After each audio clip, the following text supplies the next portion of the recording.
Биринчи жолу орозо кармайм дегендерге муфтият менен дарыгерлерден кеңеш.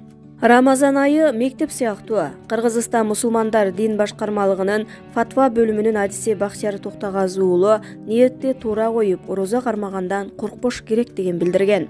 Орозодо кантип чарчабай, чаңкабай жүрүү керек деген суроо бар. Орозо мусулман үчүн 5 парыздын бири. Балакатка жеткен акыл эстүү, оорубаган дени сак адам кармаганы оң. Орозо туткан адамдын жан дүйнөсүндө парызымды аткарып жатам деген сезим болгондуктан адам өтө деле суусап ачка болбойт. Алгачкы күндөрү кыйналышы ыктымал, бирок сабырдуулукту, чыдамкайлуулукту көрсөтүү керек. Рамазан айы мектеп сыяктуу десе болот. 30 күн бою бир режимди карманасың деген ал. Ошондой эле орозо боюнча маалыматтар менен кенен таанышып чыгууну сунуштаган. Орозону алгачкы күндөрү же ортосунда эмес, башынан баштап аягына чейин кармоо керек. Орозону эмнелер буза турганын окуңуздар. Ошондой эле оозду өз убагында ачып бекитүү керек. Түндө уйкуга карап, кечинде ичкен тамагым жетет деп турбай койгон болбойт. Пайгамбарыбыздын хадистеринде эртең мененки тамакты жегиле, береке бар, оозду өтө кеч ачканга да болбойт деген.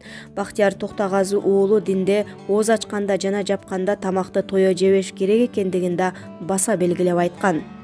Орозого организмди кантип даярдаса болот? Бул боюнча атайын адис маалымат берген. Орозо башталганга чейин организмди атайын ачкачылыкка даярдөөнүн кереги жок деп эсептейт. Рамазан айына психологиялык жактан да даярдануу керек. Орозо кармаганга даярданам деп тамакты көп убакыт ичпей, организмди кыйнаган туура эмес. Андан көрө туура тамактанууга өтүп, азыраак жеген сунушталат. Таттуу, куурулган, ышталган, ундан жасалган тамактарды болушунча азайтыңыздар. Ачуу жана таттуу дагы кошулмаларды колдонбой деле коюңуздар. Алар жүрөк, кан тамыр ооруларын пайда кылып, ашказанды дүүлүктүрөт деген адис.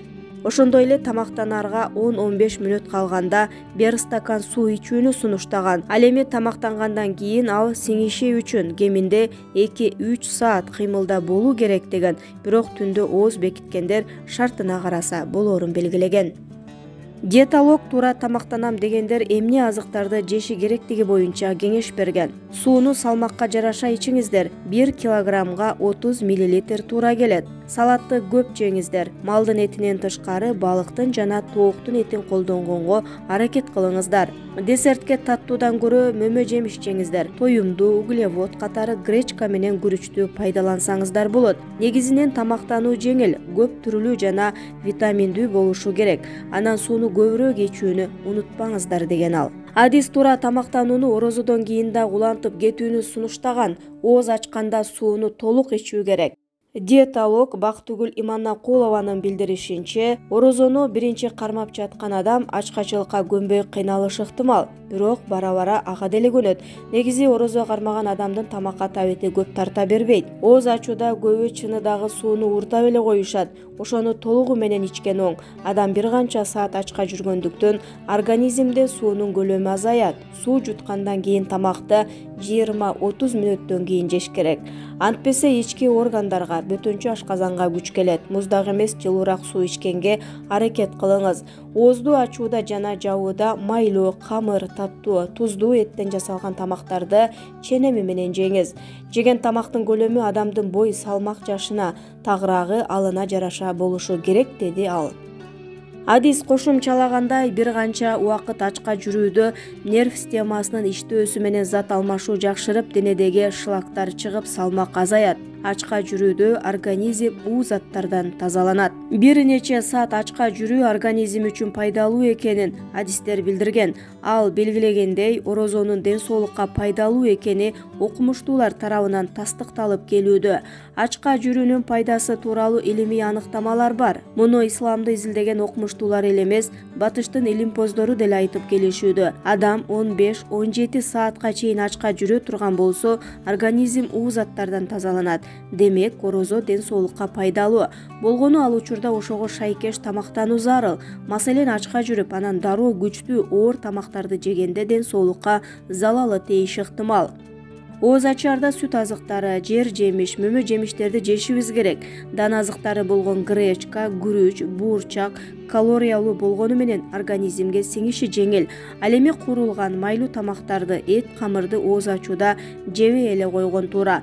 Эң негизгиси орозо кармоодон чочуп, кооптоонун кажети жок деген ал. Орозо кармоо менен арыктап же салмак коссо болобу? Мамарайым Жумабаев орозо учурунда арыктап же семирүү башка убактардан бир топ жеңил экенин, бул үчүн адам короткон энергиясына карап тамактануусу зарыл экенин билдирген. Орозо кармоодогу ниет башка, бирок адамдардын купияда бир каалоосу болот да. Кээ бирөөлөр ушул орозо кармоо менен салмак коссом дешет, айрымдары арыктагысы келет. Ал үчүн жөнөкөй эрежени колдонуш керек. Эгер ооз ачкандан соң күчтүү тамактарды көп өлчөмдө жеп, андан соң бат эле уктап калса салмак кошулат. Тескерисинче тамакты ооз бекитерде көп жегендер арыктайт. Анткени күнү бою кыймылда болуп, калория жумшайт, деди Жумабаев. Ал ошондой эле күнүмдүк турмушта аз кыймылдаган адамдар калориясыз тамактарга басым коюп, көп күч короткондор күчтүү тамактанып жүрүшү керектигин кошумчалаган. Орозо кармоого кайсы себептер жол берет? Жолоочулук. Рамазан айында эң аз дегенде 90 чакырым алыстыкка сапарга чыккан адам жолоочу катары түндөн баштап эле орозого ниет кылбаса да болот. Муну менен ошол күнү орозо кармабаган болуп саналат. Бирок орозолуу адам күндүзү жолго чыкса, ошол күнү кармап алган орозосун бузбоого тийиш. Эгерде бузган болсо да тек гана казасын аткарат, кафарат келбейт. Эгерде жолоочу жолдо кыйналбай турган болсо, Рамазан орозосуна ниет кылып кармаганы абзел.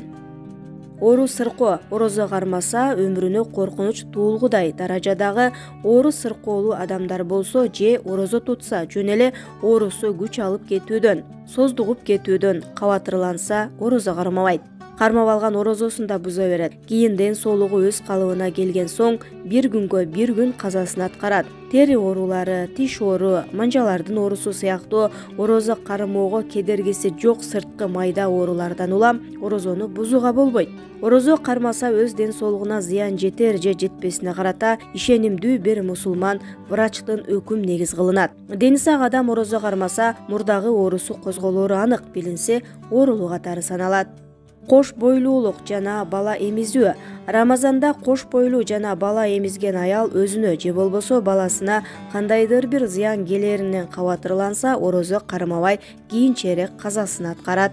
Карылык. Жыл бою орозо кармоого чамасы келбеген, өмгөктөгөн карылардын орозо кармабоосу дурус. Булар орозонун казасында аткаруусу керек эмес. Болгону күнүгө фидия, орозонун төлөмү үчүн бир кедейден курсагын тойгузат. Айыгуусунан үмүтү үзүлгөн оору сыркоого чалдыккан адам да жогорку өкүм боюнча орозо кармабастан күнүгө бир кедейден курсагын тойгузат. Бирок Рамазан айында орозо кармоого чамасы келбесе да, кийинчерээк казасын аткара алгыдай абалдагы адамдар фидия бербестен сөзсүз казасын аткаруу керек.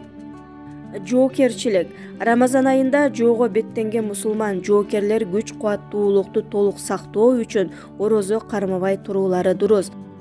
Хайз жана нифас. Бир аял заты Рамазанда күндүз этеккир көрө баштаса же бала төрөсө орозосу өздүгүнөн бузулган болуп эсептелет. Бул абалдарда орозо кармоо дурус эмес. Рамазанда этеккир көргөн аял түндөсү этеккири токтосо, эртеси орозо кармай баштайт. Эгерде этеккири токтоп, гусул даарат алган соң дароо ооз бекитүү убактысы кирип калса, ал күнү орозо кармабайт. Берекелүү Рамазан айы китебинен алынды.